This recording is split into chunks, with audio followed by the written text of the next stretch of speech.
But the thing that disturbed me most is when the U.S. left the conference, when they did not participate, first of all, and when they left.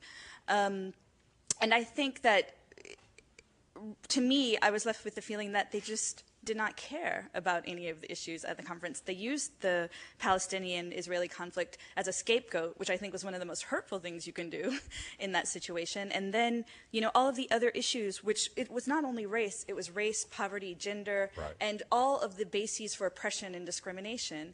To me, that said that our country didn't care fundamentally about any of these issues that affect the majority of people in the world. And I think that the September 11th attacks, the question we should be asking ourselves about the attacks is, what, even though I believe that, yes, it is wrong to kill innocent people, what is the motivation for the hatred that is pushing people to do things like this? And we need to, as a country, we need to ask ourselves that question. As a world, we need to ask ourselves that question. And we need to deal with that long-term issue, not just join the UN when we need a coalition.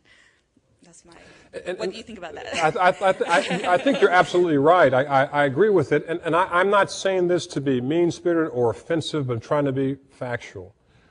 And I would love to be proven wrong, but I don't think I am. I think our degree of patriotism is only skin deep, in some respects superficial.